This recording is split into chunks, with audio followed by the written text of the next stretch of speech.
नहीं आते हैं, अलग अलग क्वेश्चन जो है पूछे जाते हैं।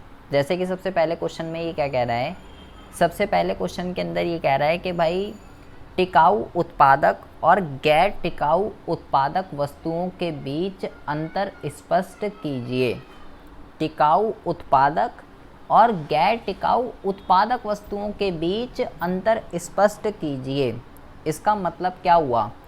इसका मतलब ये हुआ, जैसे बेटा टिकाऊ उपभोक्ता वस्तु होती है और गैर टिकाऊ उपभोक्ता वस्तु होती है, बिल्कुल इसी तरीके से टिकाऊ उत्पादक वस्तु और गैर टिकाऊ उत्पादक वस्तु भी होती है।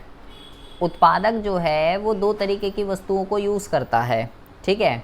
जैसे मैंने आपको बताया था कि उत्पादक जो है भाई वो तो पूंजीगत वस्तु को भी यूज़ करता है, ठीक है, और उत्पादक जो है वो मध्यवर्ती वस्तु को भी यूज़ करता है। उत्पादक दोनों ही तरीके की वस्तुओं को यूज़ करता है।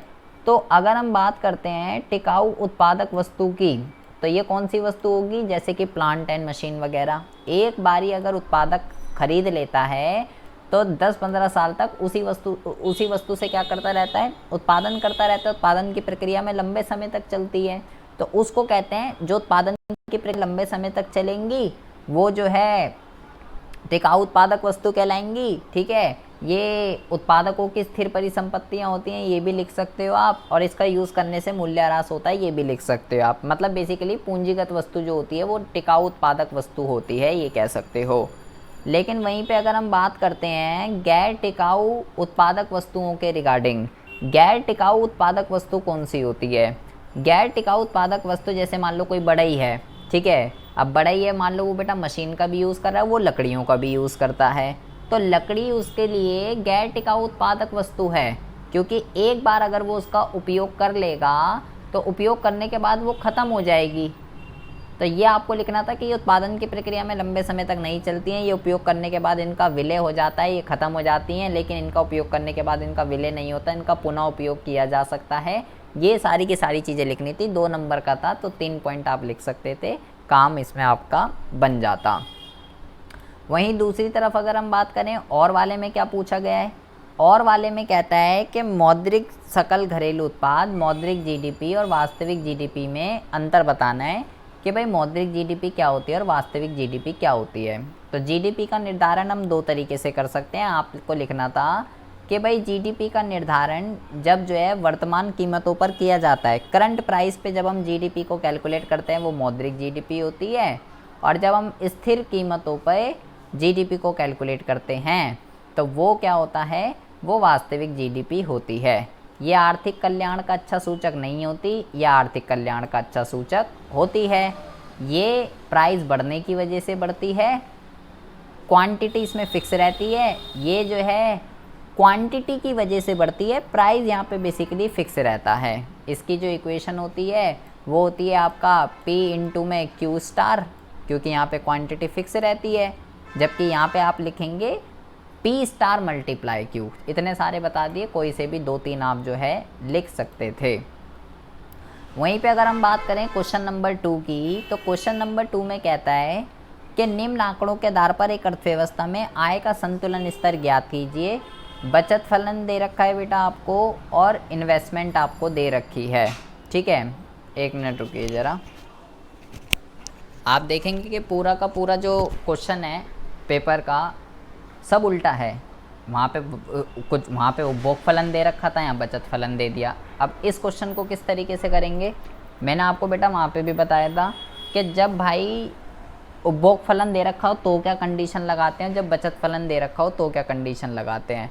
तो मैं यहाँ पे लगाऊंगा S इज़ इक्वल टू आई वाली, ठीक है, क्योंकि मेरे को बचत फलन गिवन है। तो S कितना दे रखा है, माइनस का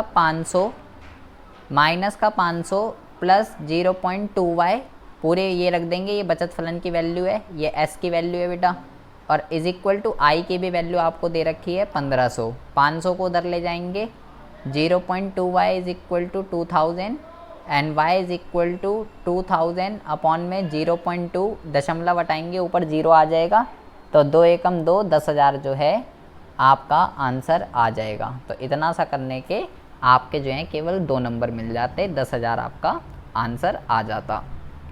कंडीशन आपको ध्यान रखनी है, जब इक्विलिब्रियम पे कुछ भी आपसे पूछा हो, कुछ भी ज़रूरी नहीं आए, कुछ भी आपसे पूछा हो, तो आपको बेटा जब बचत फलन दे रखा है तो ध्यान रखिए S इज इक्वल टू आई लगेगा, और जब उपभोग फलन दे रखा है तो आपको क्या लगाना है, y is equal to C plus I, Y is equal to C plus I अगर उपभोग फलन दे रखा है। ये ध्यान रखिएगा, बहुत ज़्यादा काम आएगा, 2 नंबर दिला के जाएगा आपको, क्योंकि कंपलसरी है एग्ज़ाम में इस टाइप का क्वेश्चन आना ही आना है।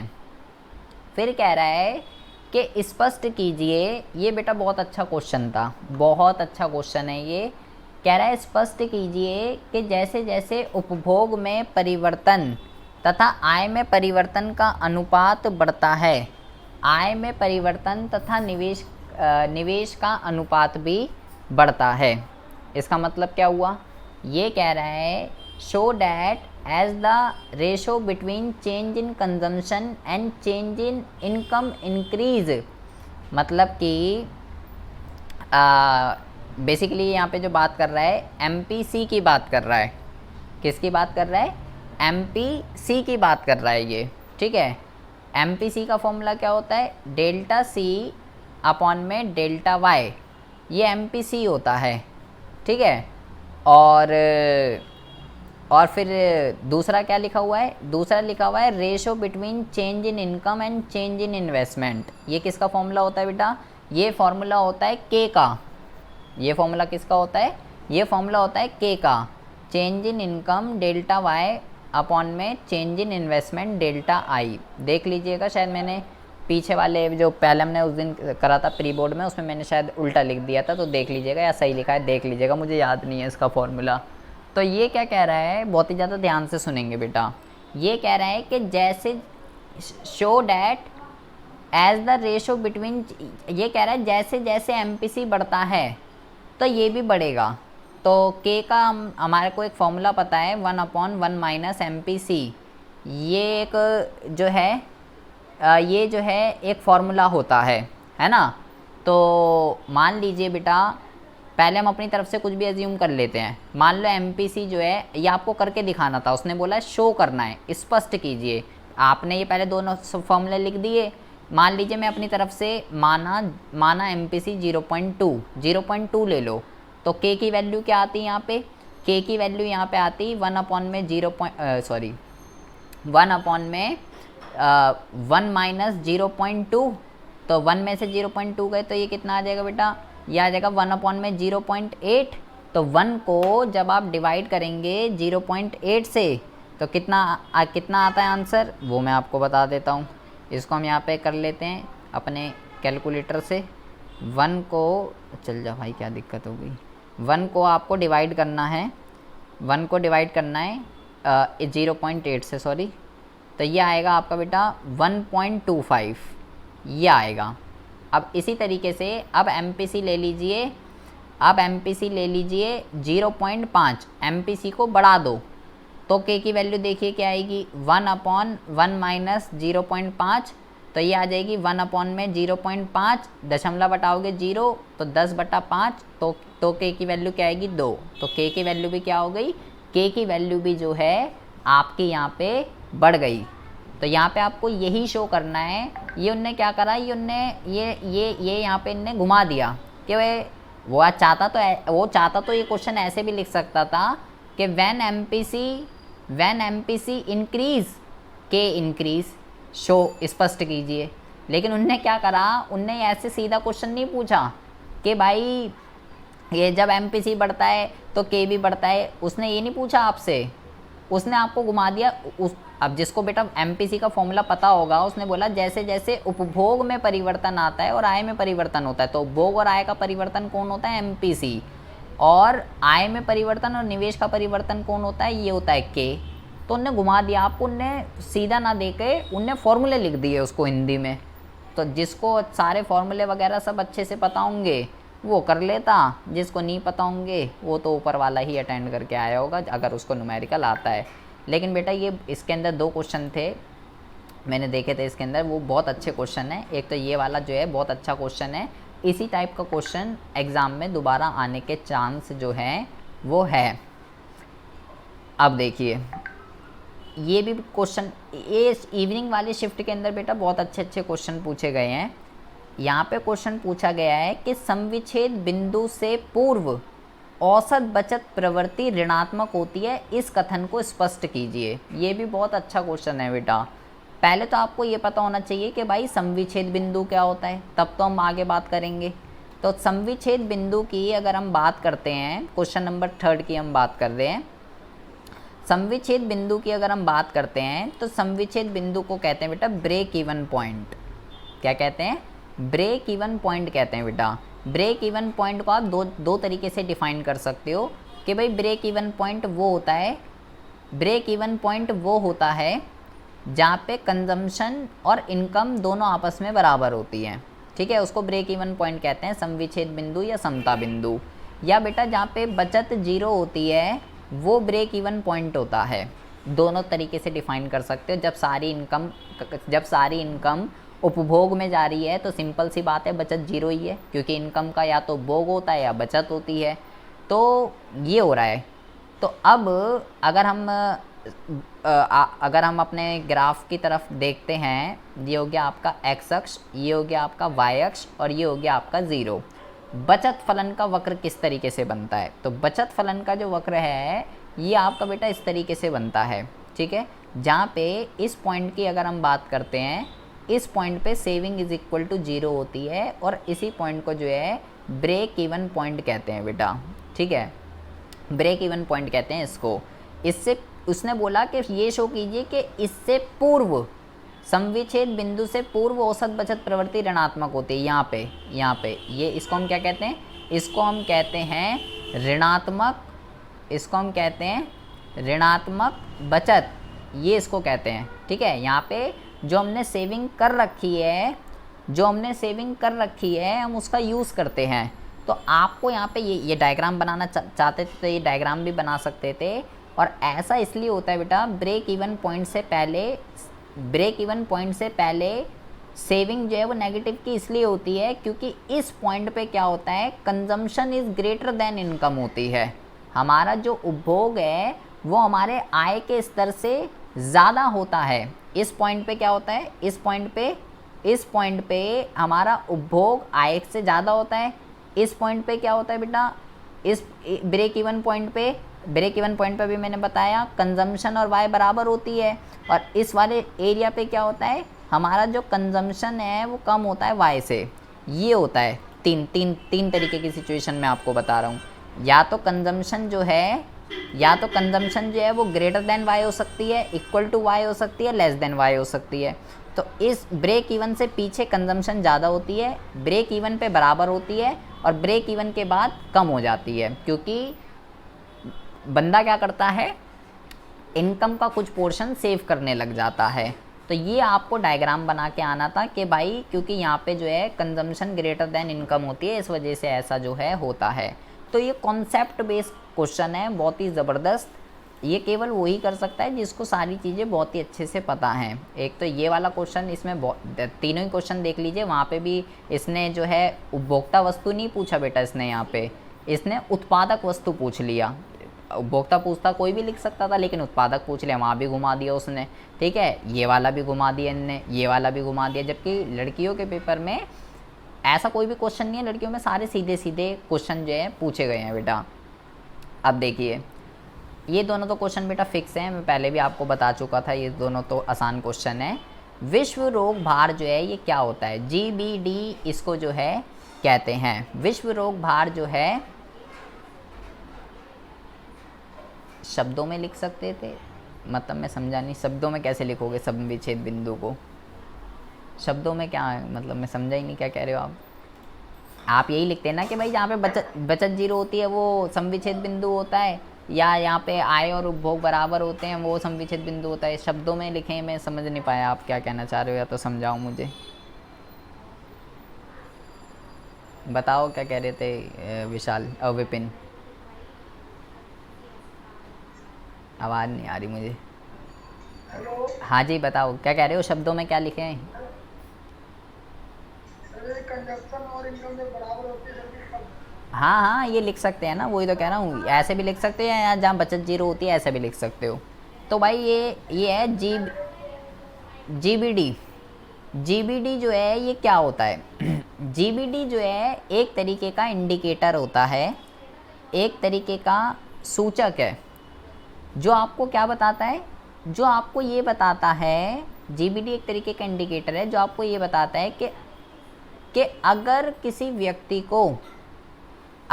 व्यक्ति को कोई बीमारी हो जाती है खतरनाक, तो वो व्यक्ति, अगर कोई खतरनाक बीमारी हो जाती है तो वो व्यक्ति कितने टाइम तक असक्षम रहता है कितने टाइम तक, और उस बीमारी की वजह से वो कितनी जल्दी मर जाता है, इस चीज़ को इंडिकेट करता है जीबीडी। ठीक है। और इंडिया के अंदर इस टाइप की जो डिजीज़ हैं, इस टाइप की जो बीमारियां हैं वो बहुत ही ज़्यादा हैं, जो बंदे को बहुत टाइम तक तो असक्षम बना देती है, काम करने योग्य वो नहीं रहता, और उसकी लाइफ अगर उसको वो बीमारी नहीं लगती वो ज़्यादा होती, लेकिन बीमारी लगने की वजह से वो जल्दी ही मर रहा है, इसी वजह से उसको कहते हैं जीबीडी। ये मैं आपको बताया था। उसके बाद कहते हैं, ये आपको पता ही है कि शहरी क्षेत्रों में श्रमिक जनसंख्या अनुपात में महिलाओं की भागीदारी कम होने के कोई 2 कारण जो है स्पष्ट कीजिए। किसके अंदर कह रहा है बेटा? लो पार्टिसिपेशन रेट, सहभागिता की दर जो है वो शहरी क्षेत्रों में कम होती है। ऐसा क्यों होता है? तो सिंपल सी बात है, बात तो वही है। अगर वो आपसे ये पूछ लेता कि भाई या तो ग्रामीण क्षेत्रों के कंपैरिजन में शहरी क्षेत्रों में महिलाओं का भागीदारी कम क्यों है, या महिलाओं की तो कमी है शहरों के अंदर, कुछ भी कर लो, कैसे भी पकड़ लो कान, फीमेल जो है वो कम है मेल के कंपैरिजन में भी और रूरल एरिया के कंपैरिजन में भी शहरी क्षेत्रों के अंदर। तो ऐसा क्यों है? ऐसा इसलिए है क्योंकि मैंने आपको ये बताया था कि भाई शहरी क्षेत्रों के अंदर फीमेल्स का जो काम करने का जो डिसीज़न है वो उनके फैमिली मेम्बर्स लेते हैं, ना कि वो इंडिविजुअल वो नहीं लेते हैं। ठीक है। और यहाँ पे अभी फीमेल एजुकेशन अभी इतनी डेवलप नहीं हो पाई है। ठीक है। इस वजह से भी ऐसा है, जिसकी वजह से, और लोगों की थिंकिंग भी यही है कि लड़की है इसलिए क्या काम करेगी, लड़के को ही देनी है जॉब, और इसी वजह से मज़दूरी में भी जो है जो वेज मिलती है लड़कों को ज़्यादा, लड़कियों को कम सैलरी दी जाती है। ठीक है। उनको कम पावर का, कम शक्ति का समझा जाता है कि यार इसके लड़के ज़्यादा काम कर सकते हैं, अच्छी एफिशिएंसी के साथ काम कर सकते हैं एज़ कम्पेरिजन टू फीमेल। इसलिए कुछ ऑर्गेनाइजेशंस में लड़कों को ही हायर किया जाता है, लड़कियों को नहीं। ये इसके कई सारे रीज़न हैं जिसकी वजह से महिलाओं की सहभागिता की दर जो है वो कम है as comparison to male and as comparison to rural area. किसी में भी पूछे महिलाओं का कम ही है। उसके बाद कहता है कि आर्थिक विकास तथा आधारिक संरचना विकास के बीच कार्य कारण का धनात्मक संबंध स्पष्ट कीजिए। ये कह रहा है बेटा, हाँ जी, परिवार के निर्णय पर आधारित होता है कि वो काम करेगी या नहीं करेगी। ये बेटा केवल उसने आपको केवल घुमा दिया है, यहाँ पे आपको कुछ नहीं करना। ये आपसे क्वेश्चन वही पूछा गया है, आधारिक संरचना का महत्व आपको यहाँ पे बताना है। आधारिक संरचना का महत्व कि भाई जब आधारिक संरचना इंफ्रास्ट्रक्चर वाला जो चैप्टर था आपका, जो मैंने आपको बताया था, उसके अंदर इससे उत्पादकता बढ़ती है, इससे निवेश बढ़ता है, इससे जो है कार्य कुशलता बढ़ती है। ये सारे पॉइंट आपको इसके अंदर लिखने थे। महत्व आपको लिखना था इसके अंदर, लेकिन आप इसको पढ़ के समझ ही नहीं पाओगे कि इसमें मेरे को लिखना क्या है। तो देखो टॉपिक को आप पढ़ो, क्या लिखा हुआ है कि आर्थिक विकास और आधारिक संरचना, कि आखिर आधारिक संरचना किस तरीके से आर्थिक विकास करती है ये बताइए। तो भैया कैसे काम करता है आर्थिक विकास, कैसे इसके बीच में पॉजिटिव रिलेशन है क्या? कि भैया जब आधारिक संरचना होती है प्रोडक्टिविटी बढ़ती है, आधारिक संरचना से निवेश बढ़ता है, आधारिक संरचना से कार्य कुशलता बढ़ती है, बाजार का आकार बढ़ता है, ये सब चीज़ें लिखनी थी और देश का आर्थिक विकास होता है। तो महत्व के पॉइंट लिखने थे इसके अंदर आपको, बट इसको पढ़ के आपको समझ नहीं आएगा कि महत्व लिखना है कि लिखना क्या है। तो टॉपिक को समझना पड़ेगा क्या है। अब बेटा पूछ रहा है कि अब देखो पूरा पेपर उल्टा है बेटा, पूरा का पूरा पेपर उल्टा है। लड़कों जो सुबह वाला पेपर था उसमें पूछा कि समग्र मांग क्या होती है, उसके घटक बताइए, और यहाँ पे क्या पूछ लिया यहाँ पे पूछ लिया कि भाई समग्र पूर्ति क्या होती है, इसके दो घटक बताइए। तो अब देखिए इसके तो दो ही घटक होते हैं बेटा, वो ना भी बोले तो दो ही होते हैं उसके। तो आपको लिखना था कि एक लेखा वर्ष की अवधि के दौरान एक देश के अंदर जितने भी उत्पादक हैं वो कितना उत्पादन करने की योजना बना रहे हैं, कितना प्लान कर रहे हैं, उसको बेटा समग्र पूर्ति कहते हैं। और इसके अगर हम दो घटक की बात करें तो इसके जो दो घटक होते हैं बेटा, ये होता है C+S। C+S जो है इसके दो घटक होते हैं, क्योंकि मैंने आपको ये बताया था कि जो समग्र पूर्ति होती है वो बेटा आपकी राष्ट्रीय आय के बराबर होती है, और राष्ट्रीय आय के जो हैं दो घटक होते हैं C+S, या तो उपभोग हो जाता है या जो है बेटा सेव हो जाता है। तो उपभोग क्या होता है और सेविंग क्या होती है, ये आपको यहाँ पे जो है एक्सप्लेन करना था। 2 नंबर इसके थे और 1 नंबर जो है इसका था। उसके बाद जो है ये वाला क्वेश्चन भी बेटा बहुत अच्छा है इसके अंदर, ये वाला भी बड़ा ज़बरदस्त क्वेश्चन है। कहता है कि जैसे जैसे अर्थव्यवस्था के आय के स्तर में वृद्धि होती है, सीमांत उपभोग प्रवृत्ति में कमी आती है। इस कथन की समीक्षा कीजिए। तो आपको सबसे पहले तो MPC की आपको जो है सबसे पहले क्या करना है, MPC का आपको पहले तो फॉर्मूला पता होना चाहिए। MPC का फॉर्मूला क्या होता है, डेल्टा C अपॉन में डेल्टा Y, ये जो है ये इसका फॉर्मूला होता है। ठीक है, मैं आपको एक टेबल से इसको समझाता हूँ तो आपको ज़्यादा अच्छे से समझ में आएगा। मान लीजिए हम यहाँ पे Y लेते हैं 0, 100, 200, 300, 400, ये मैंने Y ले लिया। ठीक है, यहाँ पे C ले लेते हैं, 40 और 100, मान लीजिए 160, 240, 300, ये मैंने यहाँ पे ले लिया। ठीक है, 60, 40 में 60 जोड़ेंगे 100, 160, ये थोड़ा गलत हो गया बेटा, सॉरी, यहाँ पे 220 आएगा, 220, 280, यहाँ 500 ले लेते हैं, 500 ले ले, चलो कोई नहीं, इतने में हो जाएगा हमारा काम। देखिए बहुत ज़्यादा ध्यान से सुनेंगे। अब ज़रा क्या करना है हमें, अब मुझे निकालना है बेटा सबसे पहले डेल्टा Y और फिर मेरे को निकालना है डेल्टा C, ये मेरे को निकालना है। डेल्टा Y कैसे निकलता है, पहला तो डैश लिख दीजिए, इसको इसमें से माइनस करेंगे 100, इसको इसमें से माइनस करेंगे 100, इसको करेंगे 100, इसको करेंगे 100, 100 100 100 आ रहा है। ठीक है, अच्छा, और ये 60, अच्छा ये तो कांस्टेंट हो जाएगा ना, सॉरी, यहाँ पे आपको इस तरीके से लेना पड़ेगा बेटा। देखिए हमें यहाँ पे क्या करना है, यहाँ पे आपको ये बताना है कि जैसे जैसे इनकम बढ़ती है सीमांत उपभोग प्रवृत्ति में कमी आती है, क्योंकि उपभोग का कुछ पोर्शन जो है वो बेटा बचत होना जो है, इसके लिए आपको बड़ी टेबल बनानी पड़ेगी। बट थ्योरेटिकल मैं आपको बता रहा हूँ क्या लिखना है इसके अंदर। जैसे जैसे इनकम राइज होती है वैसे वैसे सीमांत उपभोग प्रवृत्ति जो है वो घटती जाती है, क्योंकि स्टार्टिंग में तो बहुत ज़्यादा बढ़ता है, लेकिन एक स्तर के बाद क्या होता है, एक स्तर के बाद बंदा जो है इनकम का कुछ पोर्शन जो है वो सेव करने लग जाता है इस वजह से। जैसे कि मान लीजिए एक लड़की है, ठीक है, एक लड़की है जिसका नाम संजना है। ठीक है जी, तो संजना की अभी जो वर्तमान में सैलरी है वो 10,000 रुपये है। ठीक है, अब क्या हुआ भैया, 10,000 थे, 10 से बेटा 12 हो गई, नई नई जॉब लगी है इसकी, 10 से 12 हो गई, 12 से 15 हो गई, 15 से 20 हो गई, इनकम बढ़े जा रही है। तो जब नई नई जॉब लगती है तब तो बेटा बहुत सारी डिमांड्स होती हैं, बहुत सारी आवश्यकताएं होती हैं, नीड्स होती है, ये भी चाहिए, वो भी चाहिए, ये भी टॉप चाहिए, वो वाला टॉप चाहिए, यहाँ भी मेकअप कराऊंगी, ये भी कराऊंगी, वो भी कराऊंगी, तब तो नए सबको नया नया है। नया नया जब लगता है तो नए नए तो बहुत सारा होता है। लेकिन जब बेटा मान लो इसको 1 साल हो गया जॉब करते करते, फिर इसकी इतनी डिमांड नहीं रहेगी जो जितना शुरू में है। जब नई नई थी, सैलरी आएगी बढ़ेगी, सैलरी आएगी बढ़ेगी, सब खर्च कर देगी, जो उसको चाहिए सब कर लेगी। लेकिन एक स्तर के बाद इसको रियलाइज़ होगा कि भाई अब बहुत हो गया, अब मुझे सेव करना है, पैसा ज़रूरी है। इसकी वजह से पहले तो शुरू में तो MPC बढ़ता है, परंतु एक स्तर पे पहुंचने के बाद MPC जो है वो घटने लग जाता है, क्योंकि लोग उपभोग का कुछ पोर्शन जो है, आय का कुछ पोर्शन जो है वो बचत करने लग जाते हैं। इस वजह से जो है ऐसा होता है।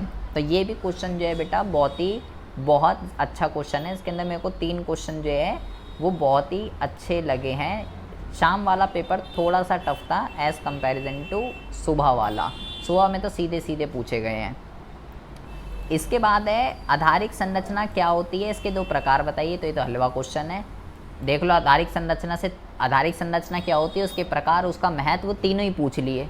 ऊपर में महत्व पूछा था, यहाँ पे ये पूछ लिया। तो आधारिक संरचना क्या होती है, इकोनॉमिकल, सोशल, ये दोनों लिख दोगे आप इसके अंदर। इकोनॉमिकल के अंदर रोड, ब्रिज, ट्रांसपोर्टेशन ये आते हैं, और सोशल के अंदर एजुकेशन, हेल्थ ये आते हैं, ये सब लिख देंगे। और आधारिक संरचना का मीनिंग लिख देंगे। उसके बाद ये एक लंबा चौड़ा सा दे रखा है, मैं पढ़ तो नहीं रहा, देख लेता हूँ क्वेश्चन क्या है एक बारी। तो कह रहा है यहाँ पे बेटा क्वेश्चन नंबर 8 में पूछा गया है कि चीन द्वारा अपनाई गई औद्योगिक नीति की मुख्य विशेषताएं बताइए। तो अगर आपको बेटा कुछ याद है, तो यहाँ पे मैंने बताया था चीन की स्ट्रैटेजीज़। जब मैंने आपको पढ़ाया था तो उसके अंदर मैंने आपको बताया था ग्रेट लीप फॉरवर्ड मैंने आपको पढ़ाया था, ठीक है। तो ग्रेट लीप फॉरवर्ड क्या था, किसके लिए बनाया था बेटा, चीन ने किसके लिए अपनाया था? चीन ने अपनाया था बेटा अपने सेकेंडरी सेक्टर की डेवलपमेंट करने के लिए, उद्योगों का विकास करने के लिए ग्रेट लीप फॉरवर्ड को अपनाया था। तो ग्रेट लीप फॉरवर्ड क्या होता है, वो आपको सारी चीज़ें यहाँ पे पूछनी थी। उसने यहाँ पे सीधा आपसे नहीं पूछा कि भाई ग्रेट लीप फॉरवर्ड बता क्या होता है, उनने घुमा दिया आपको कि भाई चीन ने जो औद्योगिक नीति बताई थी उसकी विशेषता बता क्या होती है।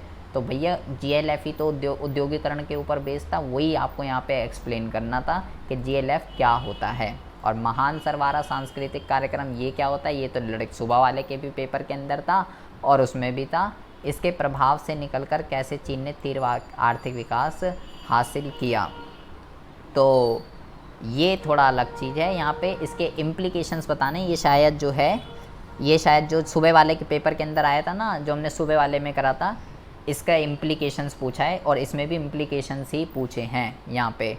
तो इसके बारे में हम जो है इसमें ज़्यादा आपको लिखना पड़ेगा बेटा, क्योंकि 3 नंबर का ये क्वेश्चन है। तो GLF के बारे में अगर लिख दोगे तो उससे बात नहीं बनेगी पूरा। हाँ जी,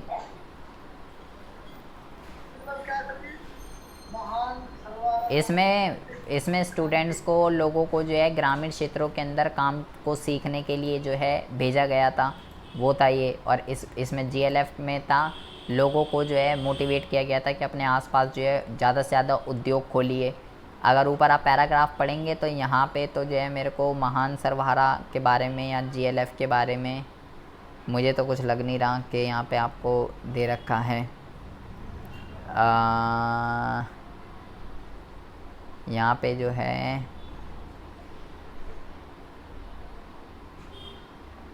यहाँ पे थोड़ा दे रखा है महान सर्वहारा सांस्कृतिक कार्यक्रम के बारे में, यहाँ पे क्रांति से उभरे हुए राज्य स्वामित्व। बट इसमें आपको यहाँ से आप लिख सकते थे 1-2 लाइनें यहाँ से बना के जुगाड़पंथी से। ये देखो यहाँ पे लिखा हुआ है, हालांकि ये प्रकृति एक भयानक पड़ाव पर लेकर आ गई, बाजार समर्थक सुधारों में गति धीमी हो गई और कुछ क्षेत्रों में पटरी से उतर गई हैं। ये यहाँ से लिख सकते हो, इसके इम्प्लीकेशन दे रखा है यहाँ पे, महान सरवारा का दे रखा है। और यहाँ पे ये सब दे रखा है, ये रहा महान सरवारा के इम्प्लीकेशन यहाँ पे दे रखे हैं। और GLF क्या होता है वो तो आप लिख ही देते हैं, यहाँ पे दे रखा है। ऐसा कुछ नहीं है कि इसमें से कुछ नहीं मिलेगा, मिलेगा सब कुछ। वो ऐसा थोड़ी ना पढ़ के टाइम वेस्ट होगा, मिलेगा तो सब कुछ वहीं से। 3 नंबर का लिखना है तो वहीं से आएगा, और इसको जब पढ़ेंगे पूरा तो GLF के बारे में भी मिल ही जाएगा हमें। 8वां और 9वां क्वेश्चन जो है उसका आंसर हमें उस पैराग्राफ को पढ़ के देना था। क्वेश्चन नंबर 10 बेटा सेम है, ये लड़कों में भी, सुबह वाले में भी पूछा गया है और लड़कों में भी पूछा गया शाम वाले में। जब भी किसी कंपोनेंट को हम जो है एक बार से ज़्यादा काउंट कर लेते हैं, 2 बार ही काउंट कर लेते हैं, तो दोहरी गणना होती है। कैसे बच सकते हैं? अंतिम उत्पाद विधि और मूल्य वृद्धि विधि जो है उससे बच सकते हैं। जब अर्थव्यवस्था में ये भी देखो, ये भी बेटा बहुत अच्छा क्वेश्चन है। ये अगर कोई बता दे मैं मान जाऊंगा। ये केवल बंदा वो ही बता सकता है जिसका कॉन्सेप्ट। सर मैं बताऊं? चलो पहले मैं सबसे पूछूंगा, फिर चल आप बताओ पहले। सर ये न्यून मांगे संबंधी सर जी। अच्छा यही न्यून मांग है। अभी जब अच्छा कोई नहीं। अभी जब हमारी अर्थव्यवस्था में अच्छा आप तो इसमें न्यून मांग लिख के आए हो, और क्यों लिख के आए हो? CRR अदा नहीं नहीं वो तो छोड़ो, और क्यों लिख के आए हो न्यून मांग ये बताइए। आप कह रहे हो ये न्यून मांग है। सर जी 2 मौद्रिक उपाय बता रहे हैं ना सर जी। अरे बेटा यहाँ पे इसे अच्छा यहाँ पे 2 मौद्रिक उपाय बताने तो ये न्यून मांग है। अच्छा अगर मैं बोलूँ 2 राजकोषीय उपाय बताइए तो ये अधिमांग हो जाएगी। ये क्या ये क्या कॉन्सेप्ट है भाई, कि अगर भाई न्यून मांग और अधिमांग दोनों को हम जो है राजकोषीय उपाय और मौद्रिक उपाय दोनों से सॉल्व कर सकते हैं। ऐसा तो मैंने आपको कुछ सिखाया नहीं कि अगर मौद्रिक उपाय पूछे तो वो न्यून मांग होगी, और वो अगर राजकोषीय उपाय पूछे तो वो अधिमांग हो गया। ऐसा थोड़ी है, यही कॉन्सेप्ट लगा के आए हो तुम। ये तो नहीं गलत। देखिए सर जब अर्थव्यवस्था में सर जब महंगाई अधिक हो जाती है तो हमें लोगों को काम देने के लिए CRR को कम करना, SRR को कम करना पड़ता है। भाई आप पहली बात तो ये जो CRR SLR है इसका भाई यहाँ पे कोई यूज़ नहीं है। सबसे पहली बात तो ये तो यहाँ से क्वेश्चन शुरू होगा जो आप बात कर रहे हो CRR SLR की। अभी हम तो केवल यहाँ से यहाँ तक की बात कर रहे हैं। ये क्या कह रहा है कि जब अर्थव्यवस्था में संतुलन स्तर पूर्ण रोजगार से पूर्व स्थापित हो जाता है तो इस अवस्था को दूर कर। अब अवस्था तो 2 हो गई, अब कौन सी अवस्था है ये हमें देखना पड़ेगा कि भाई ये कौन सी अवस्था है। तो पहले जब अवस्था में संतुलन पूर्ण रोजगार से पूर्व स्थापित हो जाता है तो इस अवस्था को दूर करने के लिए किन्हीं 2 मौद्रिक उपायों को बताइए। आप में से किसी बस मुझे ये बता दो कि ये न्यून मांग की समस्या है, क्योंकि सर अर्थव्यवस्था में कभी भी पूर्ण रोजगार नहीं हो सकता।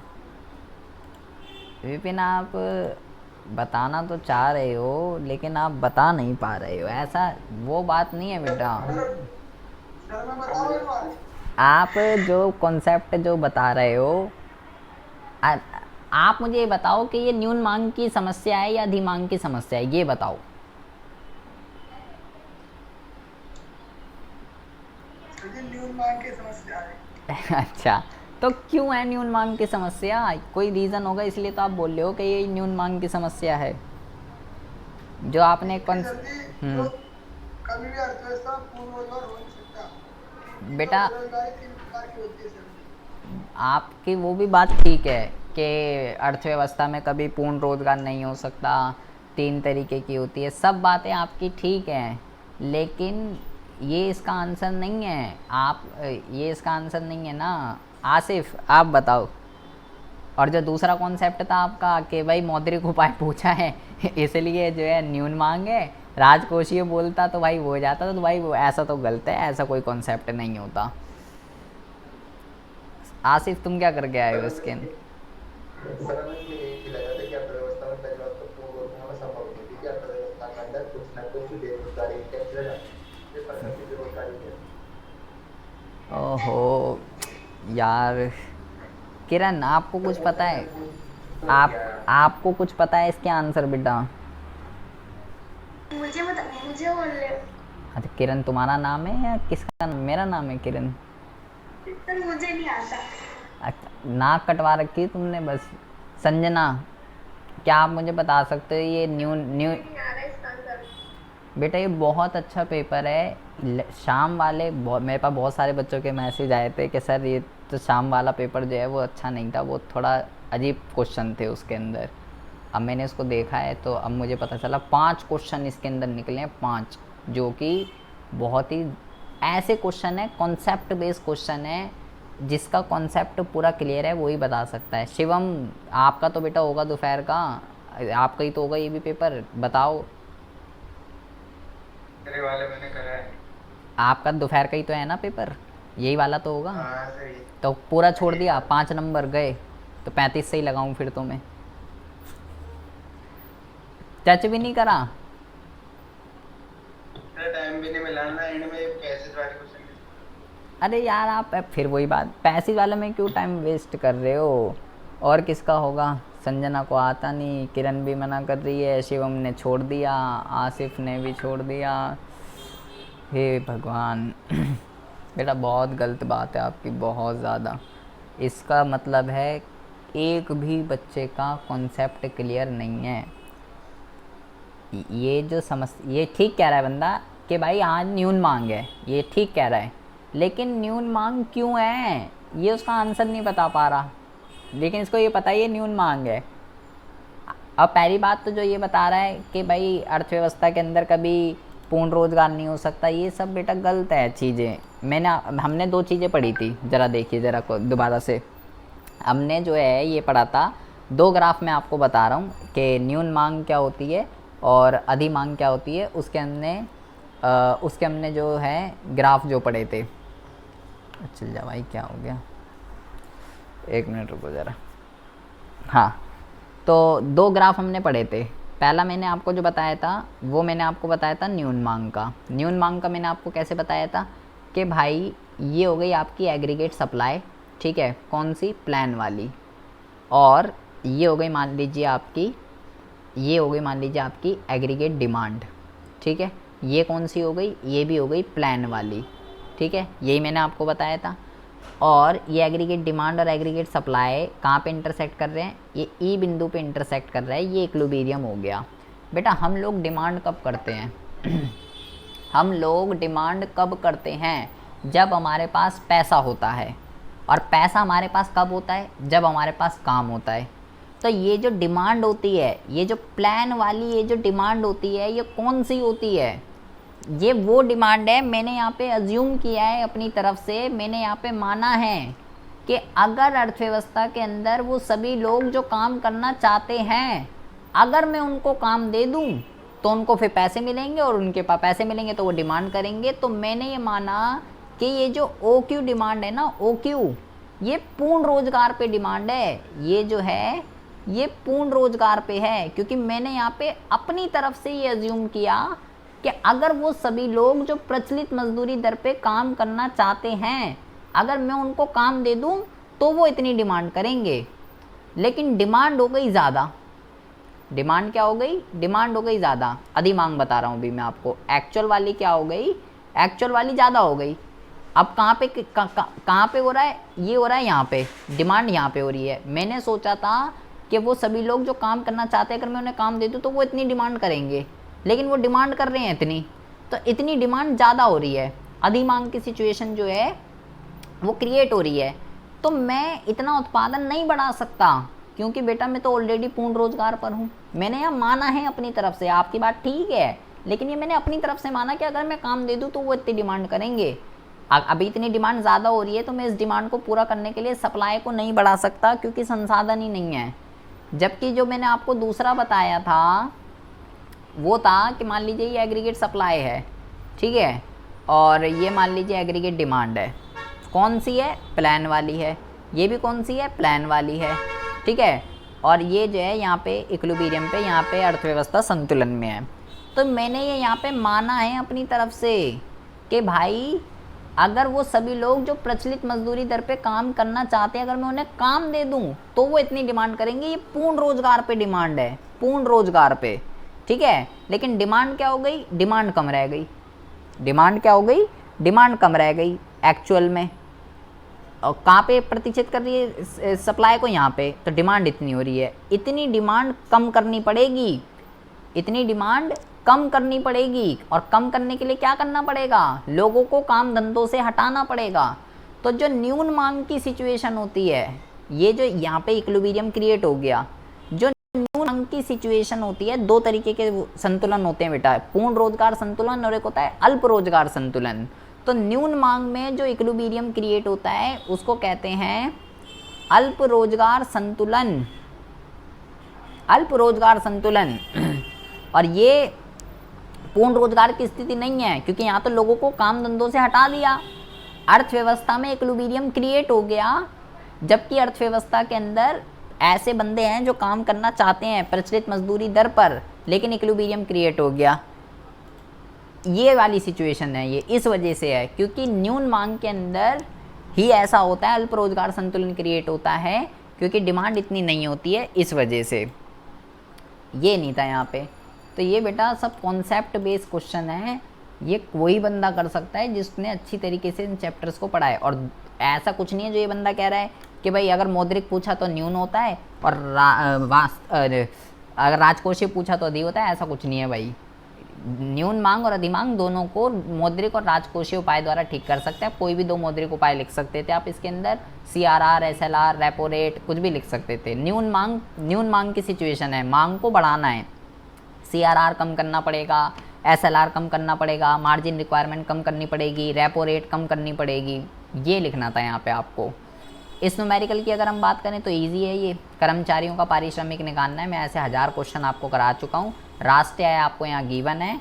सबसे पहले आप क्या करेंगे बेटा, सबसे पहले आप जो है NDP एट FC निकाल लेंगे, किसकी मदद से, NNP एट FC की मदद से। ये NNP एट FC दे रखा है और राष्ट्रीय कर्मचारियों का पारिश्रमिक निकालना आय विधि का क्वेश्चन है। आय विधि में NDP एट FC निकालते हैं। तो नेट दे रखा है, DP का formula NP plus NFIA, FC ठीक है। तो ये 5700 और NFIA यहाँ पे प्लस कर देंगे। तो NFIA में देख लेता हूँ कितना है। NFIA जो है इस क्वेश्चन में वो है विदेशों को शुद्ध का को वाला दे रखा है बेटा यहाँ पे आपको। तो को वाला तो माइनस होता है 350। तो 5700 में से है जी,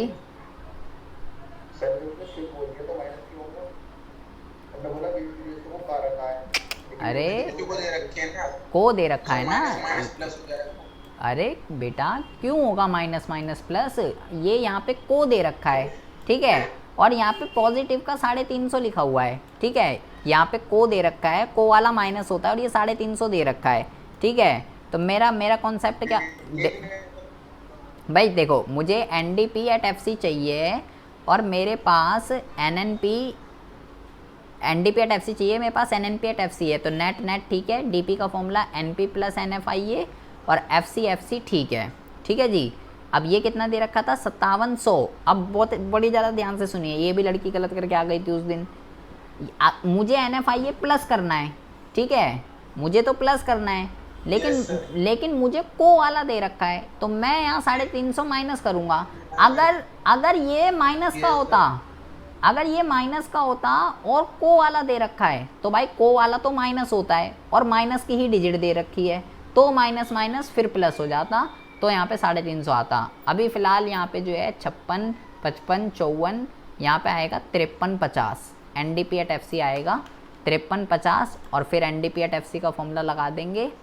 NDP एट FC कर्मचारियों का पारिश्रमिक निकालना है, प्रचालन अधिशेष जोड़ देंगे, कितना है, मिश्रित आय ये दे रखी 200, 53, 50 यहाँ पे आ जाएगा। 53, 50 is equal to x plus, इसमें से 200 को भी यहाँ पे माइनस कर देता हूँ मैं, 51, 50 ये आ जाएगा। मैं आंसर बता रहा हूँ आपको सीधा, 51, 50 ये आ जाएगा, ठीक है। इसमें से किराया, ब्याज, लाभ, रॉयल्टी ये माइनस कर दो, 51, 50 याद रखना, ठीक है। अभी मैं देखता हूँ, 51, 50 के बाद किराया ये रहा, ब्याज ये रहा 800 और 940। 800 और 940 कितना होता है, 9 और 8 17, 1740। किराया, ब्याज, लाभ, तो लाभांश दे रखा है, अवितरित लाभ दे रखा है। लाभांश कितना दे रखा है 100, अवितरित लाभ दे रखा है 450, 550। तो 1750 और 550, तो 0, 5 और 5 10, 7, 8, 8, 5 13, 2 और 1 3, 23।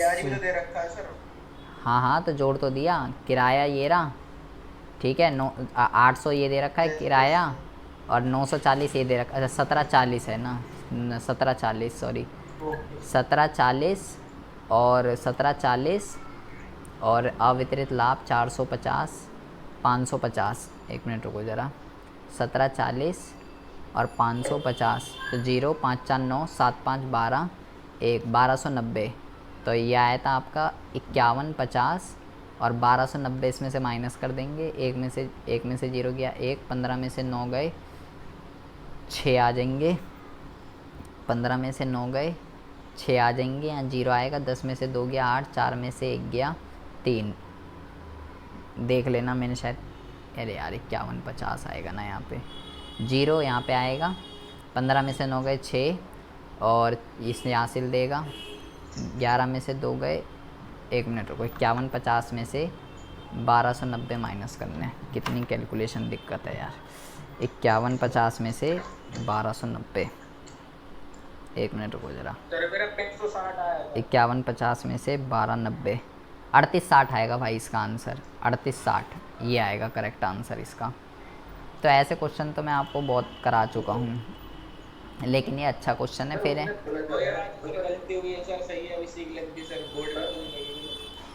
हाँ हाँ जी सर उसने ये बोला है कि जितेश को शुद्ध ने जब उसने शुद्ध बोल दिया तो हमने माइनस जरूरत क्या, तो सीधा सीधा डेटा उठा लेंगे ना, उसने शुद्ध बोला, अगर वो बोलता जितेश को साथ देना है तो उसका तब लेते ना माइनस में हम। लेकिन मेरे भाई यहाँ, लेकिन आपको यहाँ को दे रखा है ना, आपको यहाँ पे कोवर्ड दे रखा है ना, कोवर्ड को है ना, को चाहे हाँ शुद्ध दे दिया ठीक है, चाहे वो से के साथ दे चाहे वो को के साथ दे, लेकिन अगर से के साथ दे रखा होता है तो प्लस करते हैं, को वाला चाहे शुद्ध के साथ हो या बिना शुद्ध के साथ हो माइनस होगा। बस मैंने ये आपको बताया था कि जब को, हाँ माइनस होगा, बस मैंने आपको ये बताया था कि जब को होता है तो डिफरेंस नहीं निकालेंगे, तो हम से में से को माइनस नहीं करते, सीधा को वाले को ही पुट करेंगे, लेकिन को वाला तो माइनस होता है ना, माइनस करना है उसे, पर डिफरेंस नहीं निकालेंगे इसके अंदर।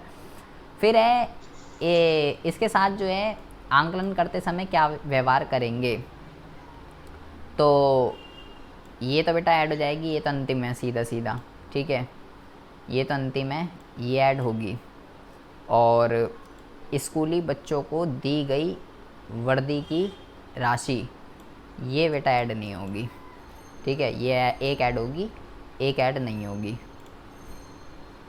उसके बाद है ये क्या है, अच्छा इसके और में क्वेश्चन है, इसके और में जो है देखो इसमें दो क्वेश्चन पूछ लिए, यहाँ बाज़ार कीमत पर शुद्ध NVA एट MP निकालना है, यहाँ पे क्या निकालना है NVA एट MP, ये आपको फाइंड आउट करना है। तो उसने तो कुछ भी बोला, मैं तो सबसे पहले क्या निकालूंगा GVA एट MP निकालूंगा। कैसे निकलता है GVA एट MP, देखो यहाँ पे क्या क्या दे रखा है बेटा, आपको स्वयं उपभोग के लिए उत्पादन दे रखा है, और क्या कहते हैं स्टॉक में वृद्धि दे रखी है, निर्यात, ये बड़ा ज़बरदस्त क्वेश्चन है, आप सब गलत कर दोगे पक्का डेफिनेटली।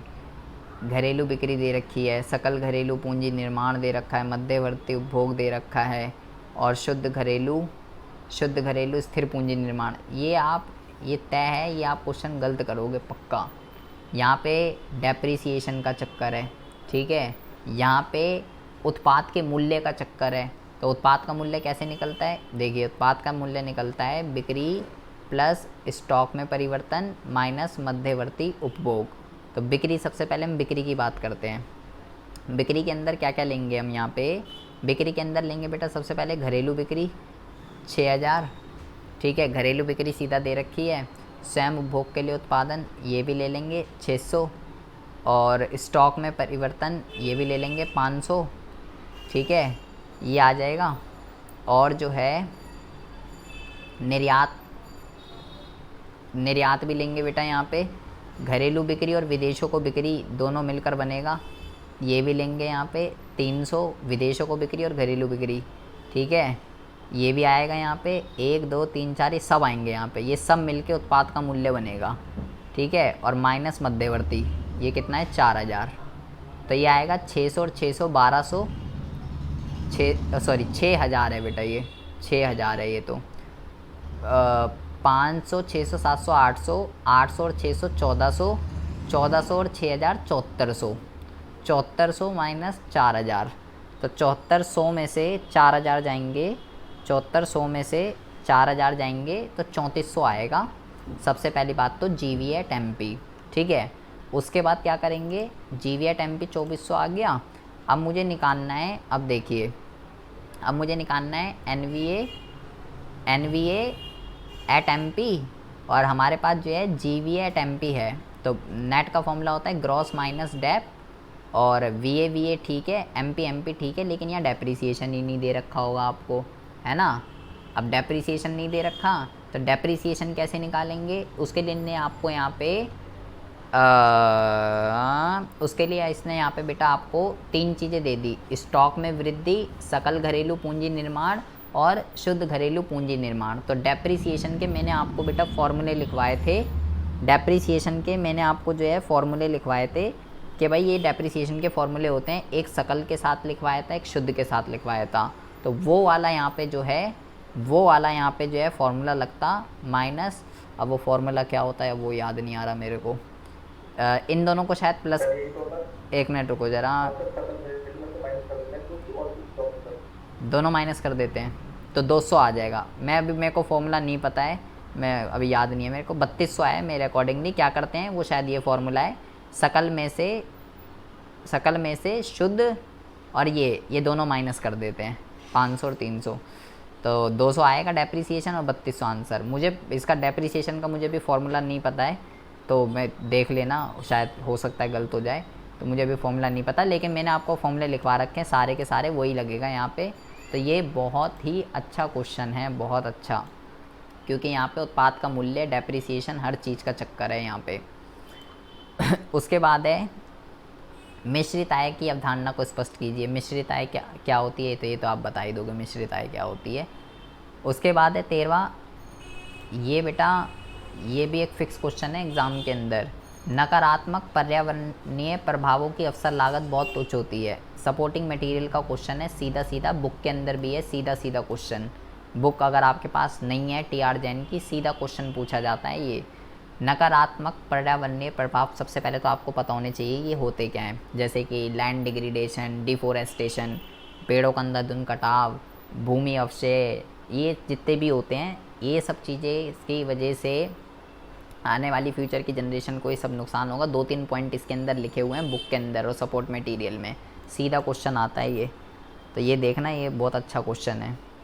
और ये है आर्थिक विकास के साथ साथ रोजगार के अवसर में परिवर्तन आता है, क्या आप इस बात से सहमत हैं, स्पष्ट कीजिए। बेटा आप देख लीजिए, रोजगार वाला जो कोई चैप्टर है आपका, रोजगार और बेरोजगारी वाला, उसमें से चाहे आप सुबह वाला पेपर देख लो, चाहे ये वाला पेपर देख लो, वो वाला जो चैप्टर है उसमें से कोई बहुत ही आसान क्वेश्चन नहीं पूछा गया, और जो क्वेश्चन भी पूछा गया है वो उसी में से पूछा गया है। क्या कहते हैं, औपचारिक क्षेत्र, अनौपचारिक क्षेत्र, कार्यबल का अनियमितीकरण, अनौपचारिकताकरण, इन्हीं टॉपिक्स पे क्वेश्चन जो हैं पूछे गए हैं। तो कह रहा है भाई जैसे जैसे आर्थिक विकास होता है उसके साथ साथ रोजगार के अवसरों के अंदर परिवर्तन आता है। तो हमें ये बताना है क्या इस बात से आप सहमत हैं या नहीं। तो आपको लिखना है हाँ जी हम इस बात से सहमत हैं, क्योंकि जब आर्थिक विकास होता है तो प्राथमिक, द्वितीयक, तृतीयक, हर तीनों क्षेत्रों का विकास होता है, नए नए उद्योगों की स्थापना होती है, जिससे रोज़गार के अवसरों के अंदर जो है वृद्धि होती है। तो ये स्टेटमेंट यहाँ पे बिल्कुल सही दी गई है, एग्री करना है आपको इस स्टेटमेंट के साथ। तो ये बेटा बहुत ही अच्छा पेपर है, बहुत ही अच्छा। शाम वाला पेपर बहुत ज़्यादा टफ़ कह सकते हैं हम सुबह वाले पेपर के कंपैरिजन में।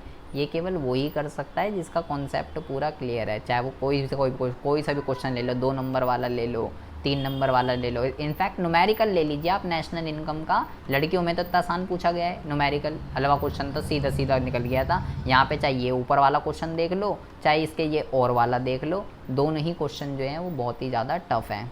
तो इसको आप प्रिपेयर करके जाइएगा, और आप सबकी प्रिपरेशन जो है वो बिल्कुल ज़ीरो है डेफिनेटली। अगर ये पेपर अगर सुबह वाले में आ जाता ना, एक भी बच्चा इसमें से 25 से नीचे नंबर हैं सबके, हैं संजना?